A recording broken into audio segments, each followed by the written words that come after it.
Christmas morning at my childhood home should have been magical. The massive Douglas fir tree stood 12 feet tall in the corner of our living room, covered in twinkling lights and family ornaments collected over decades. Wrapped packages created colorful mountains beneath its branches. My 8-year-old daughter Emma sat cross-legged on the Persian rug, watching her twin cousins Tyler and Brandon tear through their third gaming system of the morning. Uncle Gary's kids displayed their new designer sneakers, while Aunt Patricia's children compared expensive jewelry. Emma's small hands remained empty. She tugged on my sleeve and whispered, "Daddy, why didn't Santa bring me anything?" Before I could answer, my sister Janet's voice cut through the room like broken glass. "Maybe Santa skips kids who don't fit in around here." The entire family erupted in laughter, everyone except me. I pulled out my phone and made one call. The laughter still echoed in my ears as I stepped onto the front porch, my fingers trembling, while dialing Jake Morrison's number. Jake had been my college roommate at Ohio State University and now ran the most successful private investigation firm in Columbus. We had stayed close through everything, including my devastating divorce 2 years earlier, when my ex-wife Sarah abandoned Emma and me for a wealthy businessman from Beverly Hills. "Jake, it's Derek. I need your help. Today." Inside the house, I could hear Janet's voice growing louder, orchestrating another round of gift-giving that deliberately excluded my daughter. This wasn't the first time my family had treated Emma like an outsider. Since Sarah left us, Janet had made it her mission to remind everyone that my failed marriage brought shame to our family name. The Hendersons had always prided ourselves on success and social standing in our suburban Ohio community. Emma returned from the bathroom with red-rimmed eyes, trying to smile as Tyler and Brandon showed off their new mountain bikes worth $1,500 each. Rick, Janet's husband, owned a chain of auto dealerships across central Ohio and never missed an opportunity to display his wealth. He had already announced his plans to take the boys on a ski trip to Aspen over winter break. "Look what else Santa brought us!" Tyler shouted, pulling a top-of-the-line gaming laptop from another enormous box. Emma settled beside me on the couch, her shoulders slumped in defeat. She wore the red velvet dress we had picked out together at Target, the nicest outfit we could afford on my hospital technician salary. Working double shifts at Columbus General Hospital barely covered our tiny apartment's rent and Emma's school supplies, especially after I lost half my assets in the divorce settlement. My parents, Dorothy and Frank, sat quietly in their recliners, watching the spectacle with uncomfortable expressions. Mom's fingers twisted her wedding ring, a nervous habit I remembered from childhood. Dad stared at his coffee mug, avoiding eye contact with anyone. Uncle Gary arrived fashionably late with his family, bringing even more expensive gifts for his children. As one of Columbus's most prominent surgeons, he made sure everyone knew about his success. His wife Carol carried shopping bags from Nordstrom and Saks Fifth Avenue. "Sorry, we're running behind," Gary announced. "I had an emergency surgery this morning.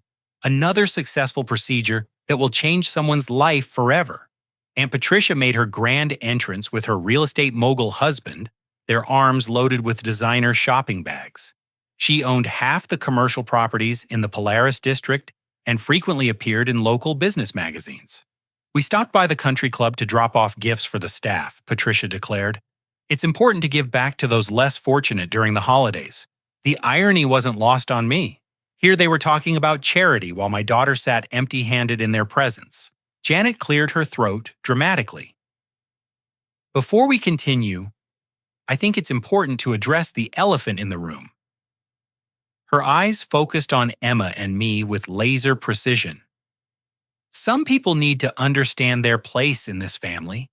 Not everyone can maintain our standards." The room fell silent except for the crackling fireplace. Emma's small hand found mine squeezing tight. "Children learn from their parents' examples?" Janet continued. "When parents make poor life choices, it affects the entire family dynamic." Rick nodded in agreement. "Success requires discipline and smart decision-making. Some people just don't have what it takes." My phone buzzed with a text from Jake. "On my way, 45 minutes out." The morning dragged on with more cruel comments disguised as family concern. When Dorothy suggested Emma join the other children in the playroom, Janet quickly intervened. Actually, I think it's better if everyone stays here. We need to have an adult conversation about family values and expectations. Emma's face turned crimson as the adults began discussing her future, as if she weren't sitting right there. Janet suggested that perhaps Emma would benefit from different educational opportunities since she clearly wasn't keeping up with her cousins academically. Private schools have entrance requirements, Rick added. Not every child is cut out for excellence. The final blow came when Janet organized a family photo session, positioning everyone around the Christmas tree. When Emma moved to join the group, Janet held up her hand. This is for immediate family members only, sweetheart. Maybe next year when things are more settled. Emma ran to the bathroom, her sobs echoing down the hallway. That's when I overheard Janet speaking quietly to Patricia and Carol in the kitchen. That child will never amount to anything with a father like that. Some people just don't know their place in this world. Derek always been the weak link in this family, and now he's raising another generation of mediocrity. My blood turned to ice water in my veins as I realized this wasn't random cruelty. This was calculated psychological warfare designed to break Emma's spirit and mine. Jake Morrison arrived at exactly 2:30 in the afternoon, looking every inch the successful businessman in his tailored charcoal suit and Italian leather shoes. I introduced him to the family as my new business partner in a consulting firm we were supposedly launching together. Derek never mentioned he was expanding his career opportunities, Janet said, her voice dripping with skepticism. I specialize in helping people recover assets they didn't know they had, Jake replied smoothly. You'd be amazed how often money gets misplaced or mismanaged over the years. Rick's confident smile faltered slightly. What kind of assets are we talking about? Inheritance funds, trust accounts, investment portfolios that have been forgotten or poorly handled. I've helped families recover millions of dollars that were rightfully theirs. Jake's presence immediately shifted the room's dynamic. He asked thoughtful questions about everyone's businesses and investments, taking mental notes while appearing genuinely interested in their success stories. Over the next few hours, Jake worked his magic. He complimented Gary on his surgical expertise, while casually asking about his patient volume and success rates. He praised Patricia's real estate empire while inquiring about her recent property acquisitions and development projects. With Rick, he discussed the challenges of running multiple auto dealerships and managing complex financial transactions. By evening, Jake had gathered enough information to begin his investigation. We stepped outside onto the back deck while the family continued their celebration inside. Your sister's hiding something big? Jake whispered. Her body language screams guilty conscience. Same with her husband and your uncle. What did you find out? Rick's auto dealerships are processing way more cash transactions than legitimate businesses typically handle. That's a red flag for money laundering. Your uncle's performing an unusual number of surgeries on elderly patients with comprehensive insurance coverage. And Patricia's been flipping properties at incredible speeds without proper inspection periods. Jake pulled out his tablet and showed me preliminary research he had conducted during our conversations. But here's the interesting part. I ran a quick background check on your family's financial history. Did you know your grandparents established a trust fund in your name when you were born? My heart stopped. What trust fund?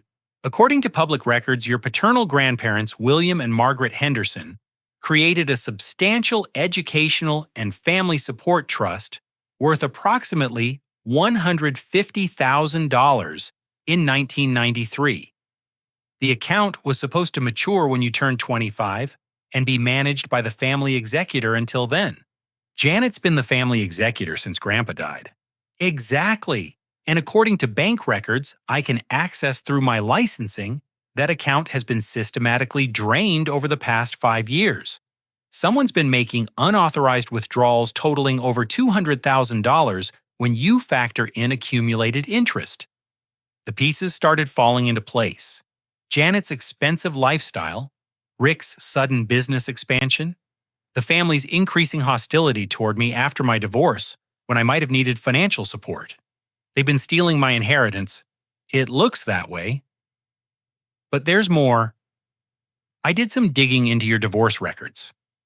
Sarah's attorney received an unusually large retainer payment from an anonymous source right before your proceedings began.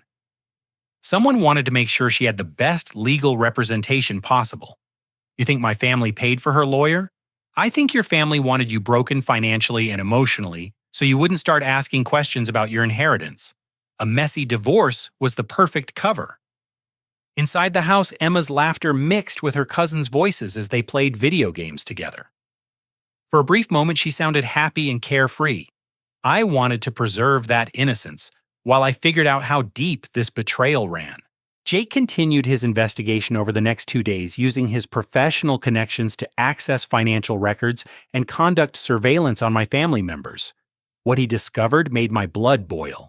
Rick's auto dealerships were indeed fronts for money laundering operations. He had connections with several criminal organizations that used his businesses to clean drug money through fake car sales and inflated service records. Uncle Gary was performing unnecessary surgeries on elderly patients, billing insurance companies for procedures that provided no medical benefit.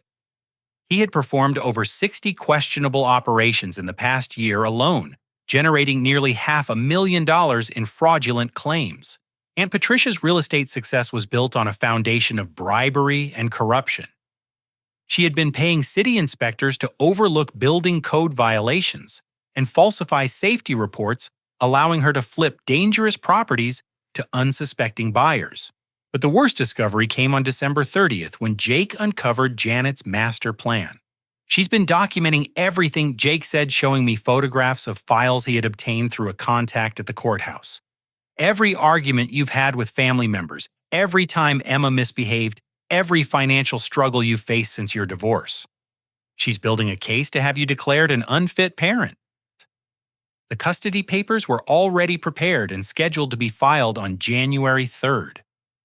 Janet planned to gain legal custody of Emma, which would give her access to any remaining inheritance funds as Emma's guardian. This isn't random family drama, Jake concluded. This is organized financial fraud with your daughter as collateral damage. The evidence Jake uncovered painted a picture of systematic corruption that stretched back years. On December 31st, he presented me with a comprehensive dossier that would make federal prosecutors salivate. Janet's theft of my inheritance wasn't a crime of opportunity. She had been siphoning funds since 2018, shortly after she gained executor status, following our father's brief hospitalization for chest pains. The stolen money funded her family's lavish lifestyle, including Tyler and Brandon's private school tuition, their recent kitchen renovation, and Rick's business expansion. Look at this, Jake said, spreading financial documents across my kitchen table. She's been forging your signature on withdrawal forms, claiming the money was for family support during your difficult divorce. But none of that money ever reached you. The forged documents were masterful. Janet had been practicing my signature for months, probably years. She had created fake rental agreements, showing I had received financial assistance, fabricated receipts for educational expenses that Emma never incurred, and documented family loans that never existed. Rick's criminal enterprise was even more extensive than we initially suspected. His auto dealerships served as washing machines for 3 different criminal organizations. Drug dealers would purchase expensive vehicles with cash, then immediately sell them back to Rick at significant losses. The difference represented clean money that could be deposited into legitimate bank accounts. He's been moving approximately $2 million annually through this scheme, Jake explained. The federal authorities have been investigating him for 6 months, but they needed more evidence to build an airtight case. Uncle Gary's medical fraud was equally sophisticated. He targeted elderly patients with comprehensive insurance coverage, convincing them they needed procedures to prevent future complications. His surgical success rate was suspiciously high because he was operating on healthy patients who didn't actually need surgery. I spoke with a contact at the state medical board, Jake continued. They've received 17 complaints about Gary in the past year, but he's been covering his tracks by spreading the procedures across multiple hospitals and insurance companies. Aunt Patricia's real estate corruption involved a network of city officials who accepted bribes in exchange for overlooking building code violations. She would purchase condemned properties for pennies on the dollar, perform cosmetic renovations, while ignoring structural problems, then sell them to unsuspecting families for market value. 3 families have filed lawsuits against her after discovering foundation problems, electrical hazards, and water damage that should have been caught during official inspections, Jake reported. But the real smoking gun is her relationship with Building Inspector Thomas Crawford. He's been accepting monthly payments of $5,000 to approve properties that should never have passed inspection. But the most devastating revelation came when Jake discovered the full scope of Janet's custody plot. "She's been working with your ex-wife," Jake said quietly. "Sarah never moved to California permanently. She's been living in a Columbus suburb under her maiden name, coordinating with Janet to build a case against you. The plan was diabolical in its complexity. Sarah would return to Ohio, claiming she wanted to reconnect with Emma after realizing her mistake in leaving. She would document any signs of stress or instability in my behavior, particularly my reaction to the family's treatment of Emma during the holidays. Janet had been providing Sarah with inside information about my work schedule, Emma's school performance, and our financial struggles. They planned to use this information to paint me as an unfit parent who couldn't provide stable emotional or financial support. Sarah's been attending parenting classes and therapy sessions to demonstrate her commitment to personal growth," Jake explained. "Meanwhile, Janet's been creating a paper trail showing you've become increasingly isolated and defensive since your divorce. The custody hearing was scheduled for January 15th, just 2 weeks away. Sarah had already filed preliminary paperwork claiming I had been preventing her from maintaining a relationship with Emma, despite the fact that she had voluntarily abandoned her parental rights during our divorce proceedings. If they succeed, Sarah gets custody and can move Emma to California. Janet becomes Emma's court-appointed guardian in Ohio, giving her legal access to any remaining inheritance funds. What about my parents? Surely they wouldn't support this. Your parents are being financially coerced. Janet's been managing their retirement accounts and threatening to withdraw her support if they interfere with her plans. Jake showed me bank records proving Dorothy and Frank's financial dependence on Janet's family. Their Social Security payments barely covered basic living expenses, and Janet had convinced them to invest their savings in Rick's business ventures. They're trapped. If they defend you, they lose their financial security. Janet's made it clear that loyalty to you means losing their home and healthcare coverage. The psychological manipulation was breathtaking in its cruelty. Janet had systematically isolated me from my family's support system while building a legal case that portrayed me as the problem. Every family gathering had been an opportunity to document my reactions to their deliberately provocative behavior. She's been recording conversations, Jake revealed, showing me photographs of digital recording devices hidden throughout my parents' house. Every argument, every moment of frustration, every time you've defended Emma against their criticism. She's building a highlight reel of your worst moments to present to family court. The most chilling discovery was a detailed timeline Janet had created documenting Emma's behavioral changes since the divorce. She had twisted every normal childhood reaction to stress into evidence of parental neglect. Emma's occasional nightmares became proof of an unstable home environment. Her struggles with math homework became evidence of educational neglect. Her shyness around extended family became a sign of social maladjustment. She's turned your daughter's natural responses to trauma into weapons against you, Jake said. This isn't just theft or fraud. This is psychological warfare designed to destroy your relationship with Emma while enriching Janet's family. As Jake packed up his evidence files, he delivered the final piece of devastating news. The custody papers aren't scheduled for January 3rd anymore. Sarah's attorney filed for an emergency hearing based on concerns about Emma's welfare during the holiday gathering. They're claiming you exhibited erratic behavior and made threatening statements to family members. When's the hearing? January 2nd, tomorrow morning at 9 o'clock. My world tilted on its axis. In less than 12 hours, I could lose my daughter forever, based on a web of lies and manufactured evidence. But Jake's next words gave me hope. Fortunately, federal agents have been building cases against your family members for months. I've been sharing our evidence with them, and they're ready to move. We just need to coordinate our timing perfectly. January 1st dawned gray and cold, with fresh snow covering the suburban streets of my childhood neighborhood. Jake arrived at my apartment at 6 in the morning with federal agents, Special Agent Lisa Chen and Special Agent Michael Rodriguez from the FBI's White Collar Crime Division. We've been investigating your family's criminal activities for 8 months, Agent Chen explained. Your situation provides the missing pieces we needed to build comprehensive cases against all involved parties. Agent Rodriguez spread surveillance photographs across my dining table. The images showed Rick meeting with known drug dealers behind his auto dealership, Gary accepting cash payments from a pharmaceutical representative, and Patricia handing envelopes to Building Inspector Crawford in a restaurant parking lot. We have wiretaps on Rick's phone's financial records documenting Gary's fraudulent billing and video evidence of Patricia's bribery operations, Rodriguez continued. But we need to catch them in the act of executing their custody plot against you to add conspiracy and racketeering charges.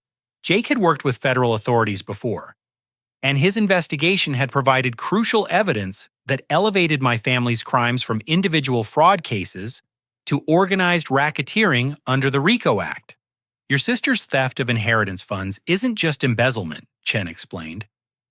She's been using those funds to finance Rick's money laundering operations and Gary's medical equipment purchases.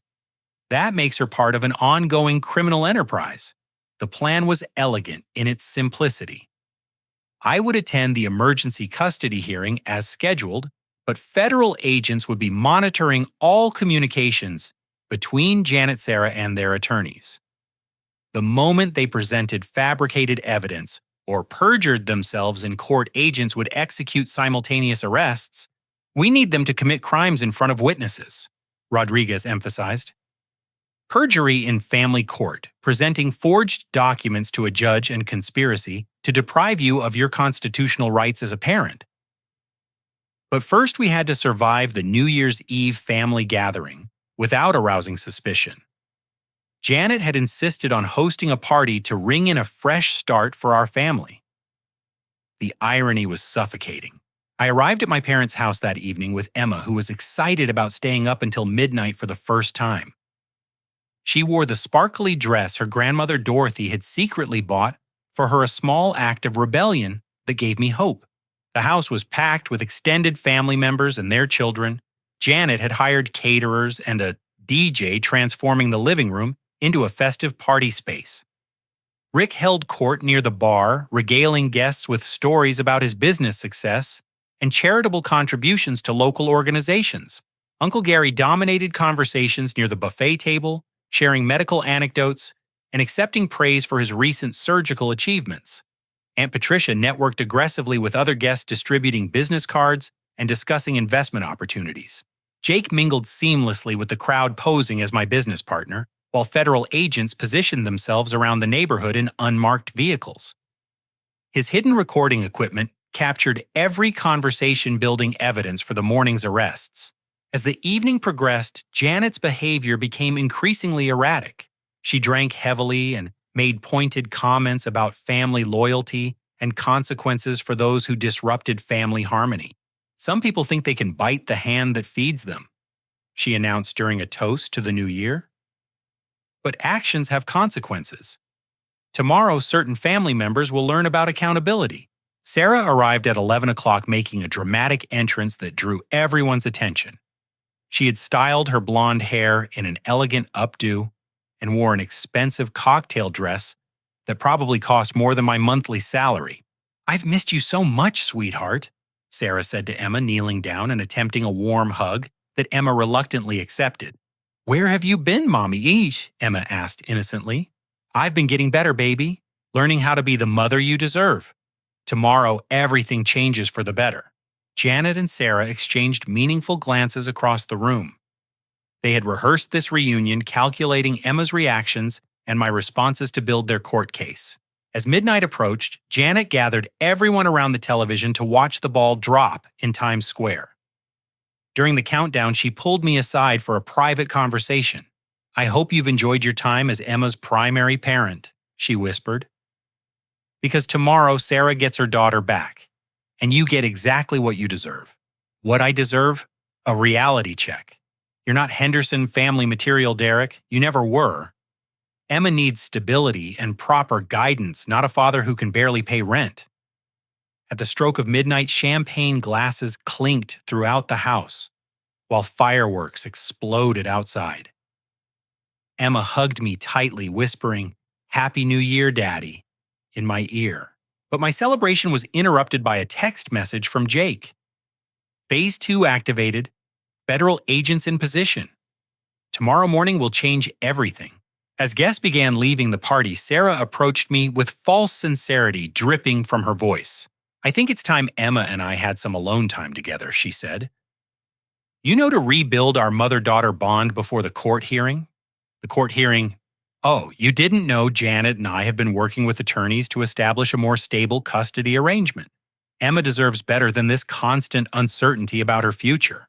My phone buzzed with another message from Jake. "Recording everything. Keep them talking." "What kind of custody arrangement?" Sarah's mask slipped slightly, revealing the calculating woman I remembered from our divorce proceedings.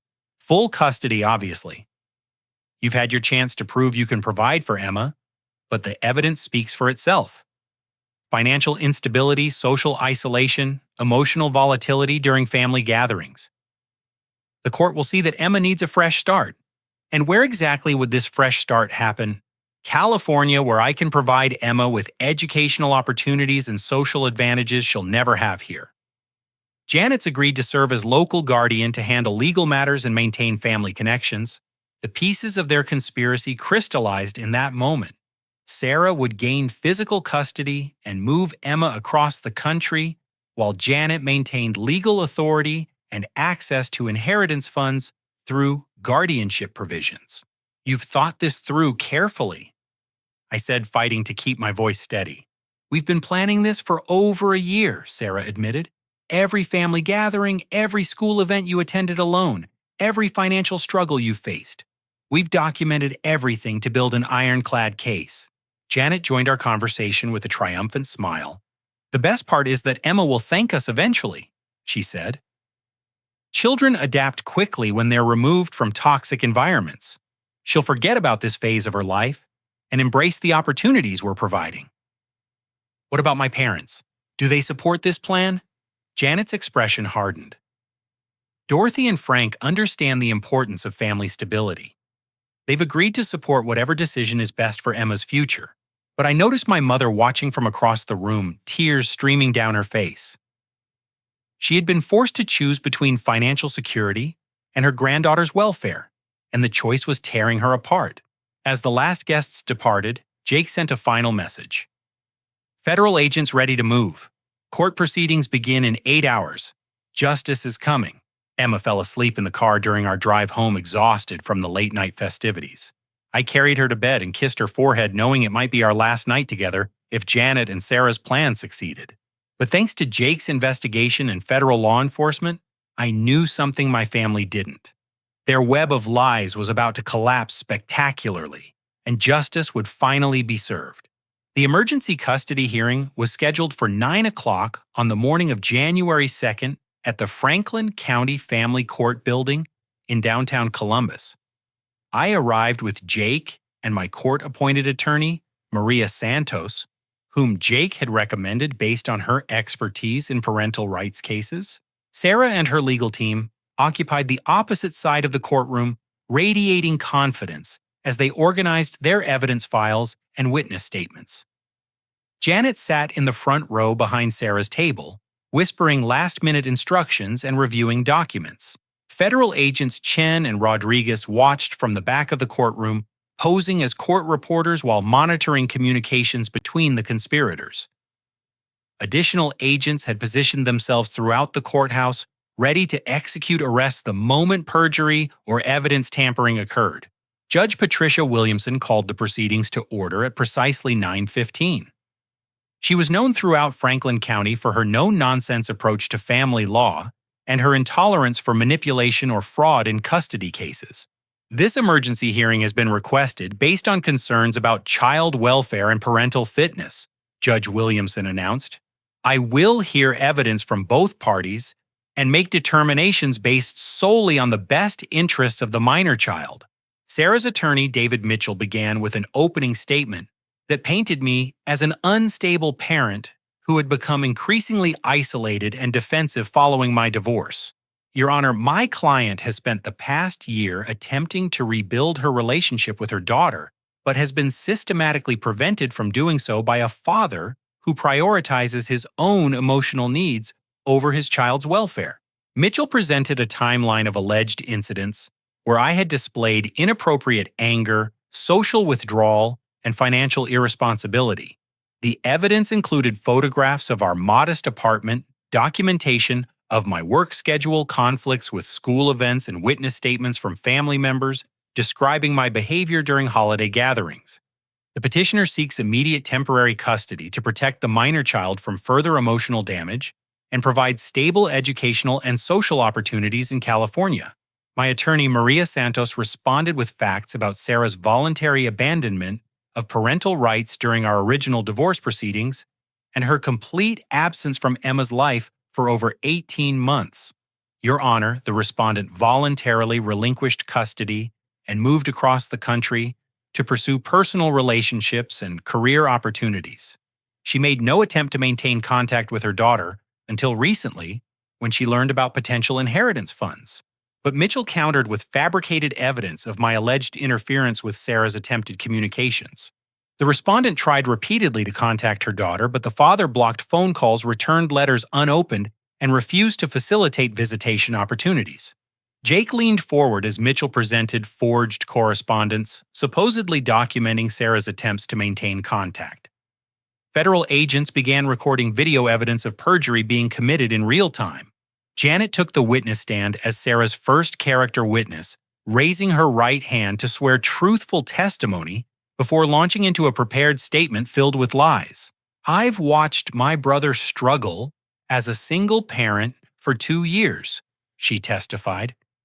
He's become increasingly bitter and resentful, taking out his frustrations on family members who try to help.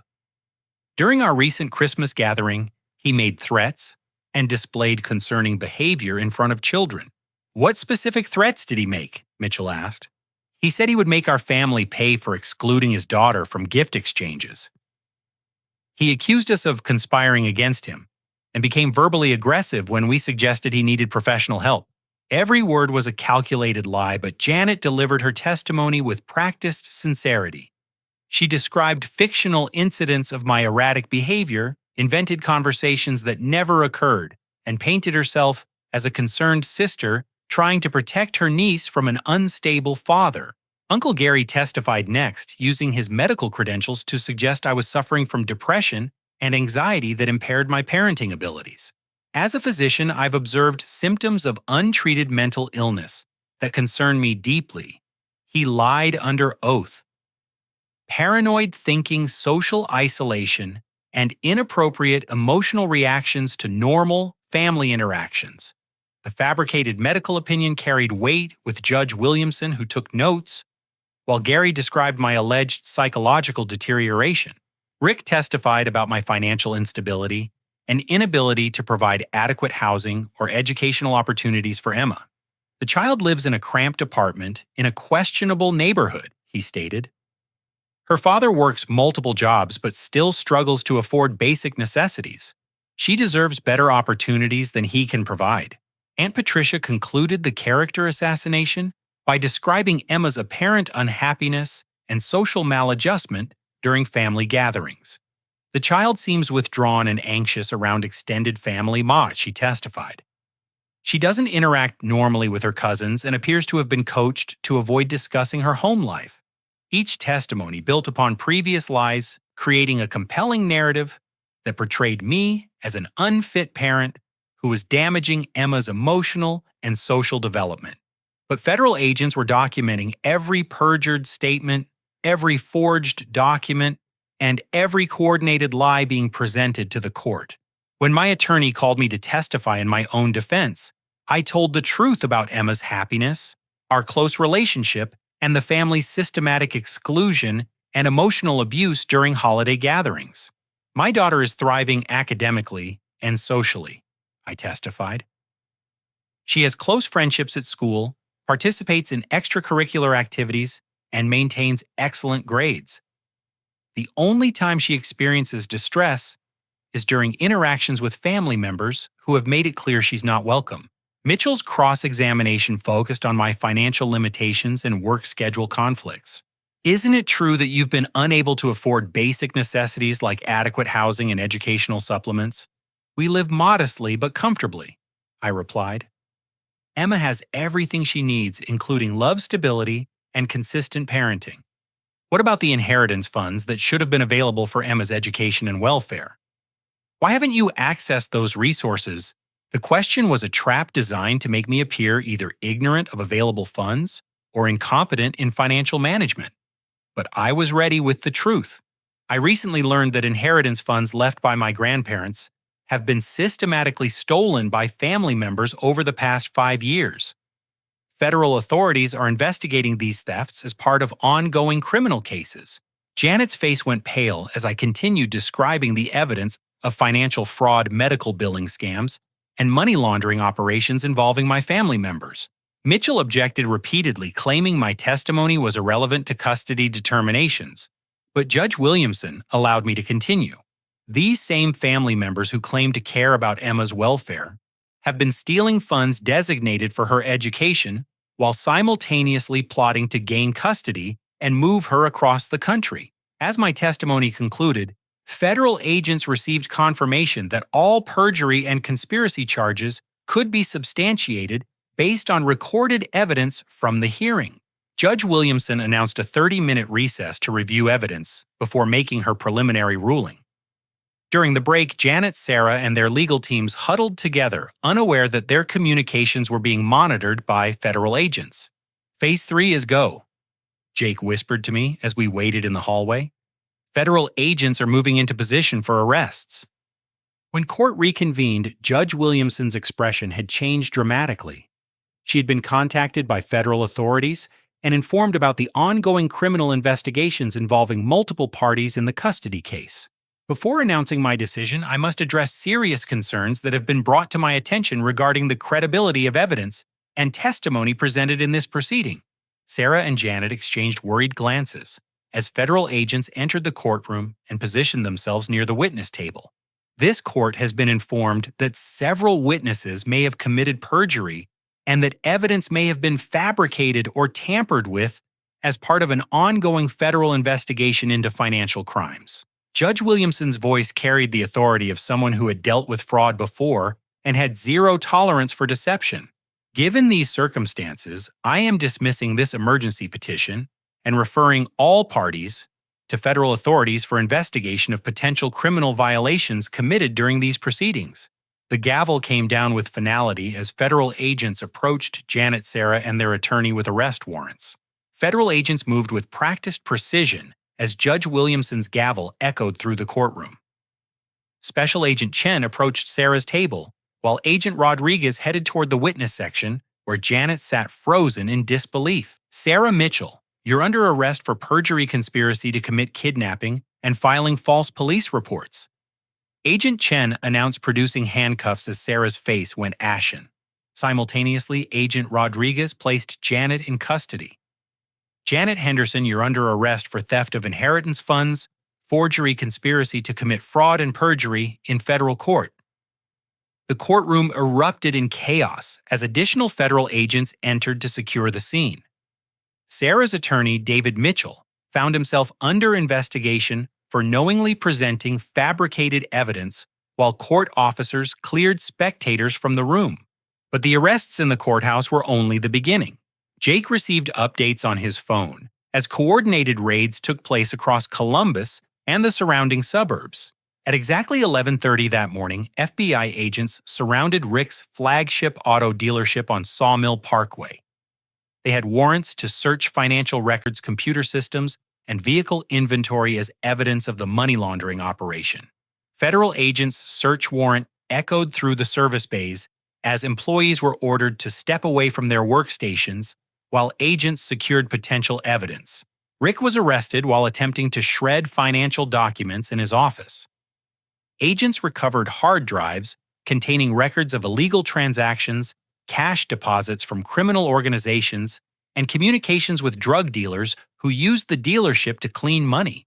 Rick Henderson, you're under arrest for money laundering, racketeering, and conspiracy to commit financial crimes, Special Agent Williams announced, as Rick was led away in handcuffs. Simultaneously, Uncle Gary was taken into custody at Columbus General Hospital while preparing for what would have been his fourth unnecessary surgery of the week. Federal agents had coordinated with hospital administration to minimize disruption to patient care while executing the arrest warrant. Dr. Gary Henderson, you're under arrest for insurance fraud, performing unnecessary medical procedures, and conspiracy to defraud federal health care programs. Agent Thompson stated as medical staff watched in stunned silence.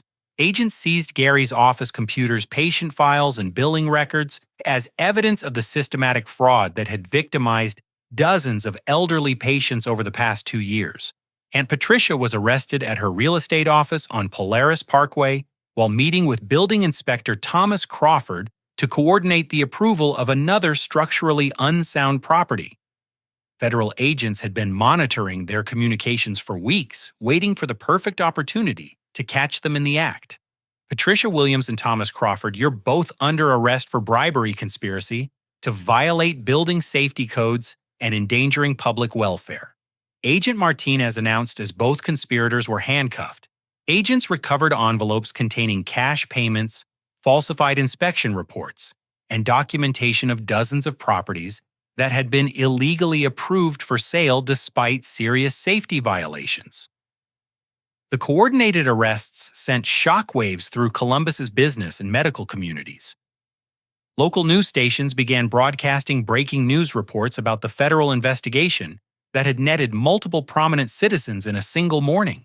Back at the courthouse, Emma waited with my parents in a conference room while federal agents processed the arrests and collected evidence. Dorothy held Emma's hand while Frank paced nervously, both grateful that their financial dependence on Janet's family was finally ending. Are the bad people going to jail? Emma asked innocently, not fully understanding the magnitude of what had transpired. Yes, sweetheart, Dorothy replied gently. The people who were hurting your daddy are going to be held accountable for their actions. Jake coordinated with federal authorities to ensure my parents would receive financial assistance while inheritance funds were recovered and redistributed. The government had protocols for protecting innocent family members who were coerced into silence through economic manipulation. Over the following days, the full scope of the criminal enterprise became clear. Federal agents recovered over $300,000 from accounts that Rick had used to launder drug money. They documented 47 unnecessary surgeries performed by Gary, generating over $600,000 in fraudulent insurance claims. Patricia's bribery scheme had compromised the safety of 83 residential and commercial properties throughout Franklin County. But the most satisfying revelation was the recovery of my stolen inheritance funds. Federal forensic accountants traced every fraudulent withdrawal, calculated interest and penalties, and determined that my family owed me over $400,000 in stolen money and damages. The government will ensure you receive full restitution, Agent Chen explained during a debriefing session. Additionally, your family members will face federal prison sentences ranging from 8 to 15 years. Sarah's conspiracy charges carried a potential sentence of 12 years, while her abandonment of parental rights during our divorce proceedings eliminated any possibility of future custody claims. Janet received the harshest sentence recommendations due to her role as the conspiracy's ringleader. federal prosecutors planned to seek 15 years for theft, fraud, perjury, and racketeering charges. Rick faced 12 years for money laundering and conspiracy charges, with additional state charges pending for his connections to drug trafficking organizations. Uncle Gary would serve 10 years and permanently lose his medical license with civil lawsuits from victimized patients likely to bankrupt him financially. Aunt Patricia and Building Inspector Crawford each faced 8 years for bribery and public corruption charges with additional civil liability for families who purchased dangerous properties. The trials would take months to complete, but federal prosecutors were confident in their cases. The evidence was overwhelming, and several defendants were already negotiating plea agreements in exchange for reduced sentences. Most importantly, Emma was safe. Judge Williamson had issued a permanent restraining order preventing any contact between Emma and the arrested family members. Social services conducted a thorough investigation and concluded that Emma was thriving in my care and should remain in our custody permanently. Your daughter is lucky to have a father who fought so hard to protect her, the social worker told me during our final interview. Many children aren't so fortunate when family members conspire against their welfare. As the immediate crisis passed, Jake helped me process the emotional impact of discovering my family's betrayal while planning for our financial recovery and fresh start. You did everything right, he assured me. You protected Emma-gathered evidence and trusted the legal system to deliver justice. That takes courage most people never have to demonstrate. The inheritance recovery would provide financial security Emma and I had never experienced. More importantly, we were free from the psychological manipulation and emotional abuse that had poisoned our family relationships for years. Emma's resilience amazed me throughout the ordeal. She adapted quickly to the absence of toxic family members and began thriving in ways I hadn't expected. Her confidence grew daily as she realized she no longer had to endure cruel comments or deliberate exclusion from family gatherings. My parents, freed from Janet's financial coercion, became the loving grandparents they had always wanted to be. Dorothy began spending afternoons with Emma, teaching her to bake cookies and sharing stories about our family's positive traditions. Frank taught Emma to play chess and helped with her math homework, rebuilding the grandfather relationship that Janet had poisoned through manipulation. The federal investigation also uncovered evidence that exonerated me completely in divorce court. Sarah's admission that she had been conspiring with my family to fabricate evidence provided grounds for me to sue for damages related to our fraudulent divorce proceedings. Your ex-wife's conspiracy invalidates much of your original divorce settlement, my attorney explained. We can petition for restitution and correction of property divisions that were based on false information, but the greatest victory was seeing Emma happy and secure in our new life together. She no longer flinched when someone raised their voice or apologized for existing when she entered a room. The confident, joyful child I remembered from before Sarah left was finally emerging again. As winter turned to spring, Emma and I began planning our future with the recovered inheritance funds and the knowledge that justice had been served. The people who had tried to destroy our family were facing the consequences of their choices while we were free to build the life we deserved. 1 year later, Emma and I stood in the kitchen of our beautiful new home in Powell, a quiet suburb north of Columbus, preparing Christmas cookies for her friends from school. Sunlight streamed through custom windows that overlooked our backyard where a magnificent oak tree held the wooden swing I had built for Emma's 9th birthday. The inheritance recovery had provided more than just financial security. It had given us the freedom to choose our own path forward, surrounded by people who genuinely cared about our welfare. Daddy, can we make extra cookies for Grandma Dorothy and Grandpa Frank?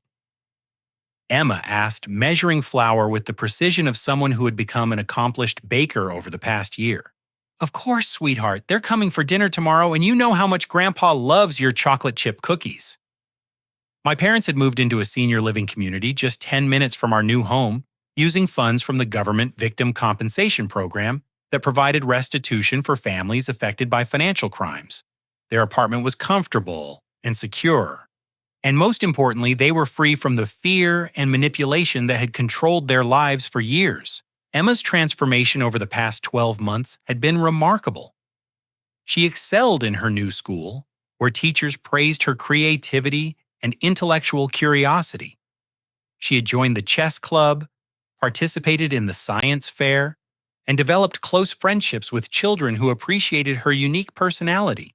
"I can't wait to show Grandma the science project I'm working on." Emma continued adding chocolate chips to the cookie dough. "Mrs. Peterson says my volcano experiment might win first place at the district competition." The confident, articulate child standing beside me bore little resemblance to the withdrawn, apologetic girl who had sat empty-handed under my family's Christmas tree 2 years earlier. Therapy had helped Emma process the emotional abuse she had endured, while consistent love and support had allowed her natural resilience to flourish. Jake had become Emma's honorary uncle and visited regularly, bringing stories from his latest investigations and helping with her science projects. He had also become one of my closest friends, someone who understood the importance of protecting children from adults who would exploit them. "Uncle Jake called this morning," I told Emma. "He's bringing Sarah Johnson from the forensic lab to show you how they use chemistry to solve crimes." "Really? That's so cool. Maybe I'll be a forensic scientist when I grow up." Emma's dreams had expanded beyond simply surviving family gatherings to encompassing careers in science, law enforcement, and helping other children who faced similar challenges. Her ambition and confidence were gifts that no one could ever steal from her again. The legal proceedings had concluded 6 months earlier with satisfying results. Janet received 14 years in federal prison for racketeering, theft, and conspiracy charges. Rick was sentenced to 12 years for money laundering and criminal enterprise charges. Uncle Gary received 10 years and permanent revocation of his medical license. Aunt Patricia and Thomas Crawford each served 8 years for bribery and public corruption. Sarah's conspiracy conviction resulted in 11 years in federal prison and permanent termination of her parental rights. She would never again be able to disrupt Emma's life or claim custody based on fabricated evidence. The civil restitution exceeded our wildest expectations. Between recovered inheritance funds, interest penalties, and damages for emotional distress, we received over $600,000 that would secure Emma's educational future and provide financial independence. I used part of the money to establish a scholarship fund for children who have been victimized by family financial abuse. I explained to Emma as we shaped cookie dough into perfect circles. Other kids who go through what we experienced will get help paying for college. "That's awesome, Dad. I want to help choose the scholarship winners when I'm older." Emma's desire to help other children demonstrated the empathy and strength that had carried her through our darkest period. She understood that surviving abuse created opportunities to protect others facing similar challenges. Our new home had become a gathering place for the healthy relationships we had cultivated over the past year. Emma's friends visited regularly for study sessions and birthday parties. My coworkers from the hospital stopped by for barbecues and football games. Dorothy and Frank spent weekends playing board games and working in our garden. The contrast with my family's toxic gatherings couldn't have been more dramatic. Our home was filled with genuine laughter, authentic conversations, and mutual respect among people who chose to spend time together. Tomorrow's Christmas Eve. Emma said arranging finished cookies on cooling racks. "Are you excited about our new traditions?" We had created completely new holiday traditions that focused on gratitude, generosity, and celebrating the people who brought joy to our lives. Instead of obligatory family gatherings filled with competition and cruelty, we volunteered at homeless shelters, donated gifts to children in foster care, and spent quiet time reflecting on our blessings. "I'm excited to watch you open your presents," I replied, "but I'm most excited about seeing you happy and confident." "I am happy, Dad. Really happy. And I'm not afraid of anyone anymore." Emma's declaration represented the greatest victory of our journey. She no longer carried the burden of other people's cruelty or doubted her worth because of their manipulation. The strong, confident child standing beside me knew she was loved unconditionally and protected completely. As evening approached, we wrapped the finished cookies in festive packages and prepared for our Christmas Eve tradition of delivering treats to neighbors' hospital workers and elderly residents in my parents' community. Ready to spread some Christmas cheer? I asked, loading cookie packages into our car. Ready, Emma replied, her smile bright enough to light up the winter evening. Driving through our neighborhood decorated with tasteful holiday lights and warm family scenes visible through windows, I reflected on the journey that had brought us to this moment. The pain of discovering my family's betrayal had been devastating, but it had also revealed the strength Emma and I possessed when we stood together against injustice. The legal victory had been satisfying, but the real triumph was building a life filled with authentic relationships and genuine happiness. Emma had learned that she deserved to be treated with respect and kindness, while I had learned to trust my instincts about protecting the people I loved. Dad, Emma said as we pulled into the hospital parking lot to deliver cookies to my former colleagues. Thank you for fighting for me when everyone else gave up. I will always fight for you, Emma. That's what real family does. We protect each other no matter what. As we walked through the hospital corridors distributing cookies and holiday wishes, I marveled at how dramatically our lives had changed. 2 years earlier, we had been struggling to survive emotional and financial abuse from people who should have protected us. Now we were thriving independently while helping others face their own challenges. Emma chatted easily with doctors, nurses, and patients, demonstrating the social confidence that had blossomed since we escaped my family's toxic influence. She asked thoughtful questions about their work and shared stories about her science projects with genuine enthusiasm. Your daughter's remarkable, Dr. Williams told me, as Emma explained her volcano experiment to a group of pediatric nurses. She's going to accomplish amazing things with that intelligence and determination. She's already accomplished the most important thing, I replied. She's learned to value herself and expect to be treated well by others. Our final stop was the senior living community where my parents lived. Dorothy had baked a ham for our Christmas Eve dinner, while Frank had prepared his famous mashed potatoes. We would spend the evening playing board games, sharing stories, and enjoying the peaceful family time that had been impossible during Janet's reign of manipulation. Merry Christmas, Grandma and Grandpa, Emma called out as we entered their apartment, carrying packages of cookies and small gifts we had wrapped together. Merry Christmas, sweetheart, Dorothy replied, enveloping Emma in the warm hug of a grandmother finally free to express her love without fear of retaliation. As we gathered around their dinner table, sharing a simple meal and genuine conversation, I realized this was what family was supposed to feel like: safe, supportive, and filled with unconditional love. Before we eat, Frank said, I'd like to say something about this past year. He looked at Emma with tears in his eyes. Your father showed incredible courage by protecting you when the rest of us failed. You both taught our family what real love looks like, and we're grateful for the chance to be part of your lives again. Emma reached across the table and took her grandfather's hand. We're a team now, Grandpa. Teams stick together no matter what. The simple wisdom of a 9-year-old child captured the essence of what we had learned through our ordeal. Real families support each other through difficulties rather than creating additional pain. They celebrate each other's successes rather than competing for resources. They protect the vulnerable rather than exploiting them for personal gain.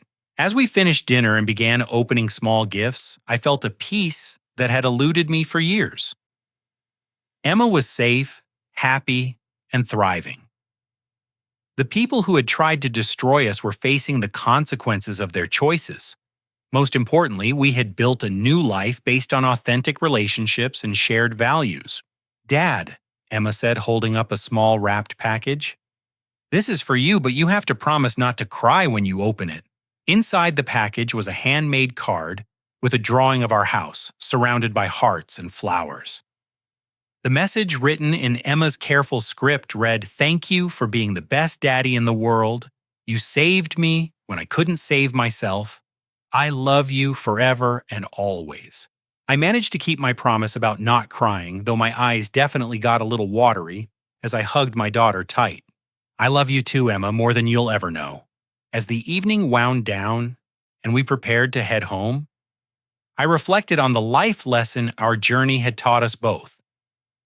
Sometimes the people who claim to love you are the ones who hurt you most deeply. But when you have the courage to stand up for what's right and protect the people who matter most, justice eventually comes full circle. The family members who had sought to destroy Emma's spirit and steal our future were now spending their holidays in federal prison, facing the consequences of their greed and cruelty. Meanwhile, Emma and I were building a life filled with love, respect, and genuine happiness. Real strength isn't about intimidating others or accumulating wealth through dishonest means. Real strength is about protecting the innocent, standing up to bullies, and refusing to accept abuse as normal family behavior. Emma had learned that she deserved to be treated with kindness and respect. I had learned to trust my instincts about protecting the people I loved, even when it meant standing alone against seemingly overwhelming opposition. Together, we had discovered that justice might take time to arrive, but it eventually finds those who persist in doing what's right. As we drove home through streets lined with Christmas decorations, Emma fell asleep in the passenger seat, clutching her new science book and dreaming about experiments she would conduct in our garage laboratory. Looking at her peaceful face, I knew that every difficult moment of our journey had been worth it to see her safe, confident, and free to pursue her dreams without fear. Have you ever had to stand up to family members who were treating you or your loved ones unfairly? Sometimes the hardest battles we fight are against people who should be protecting us instead of hurting us. Share your thoughts in the comments below about how you've dealt with toxic family situations or what you would do in a similar circumstance. If this story resonated with you, please give it a thumbs up to help other people find it. Don't forget to subscribe for more stories about overcoming adversity and fighting for what's right. And please share this story with anyone who might need to hear that it's possible to escape toxic family situations and build a better life. Thank you for listening to Emma and My Journey. I hope our story reminds you that you have more strength than you realize, and that standing up for what's right is always worth the effort, even when it feels impossible. Remember, real family lifts you up rather than tearing you down, and you deserve to be surrounded by people who celebrate your success rather than trying to destroy your happiness. Until next time, keep fighting for the people you love and never accept abuse as normal family behavior. You and your loved ones deserve so much better than that.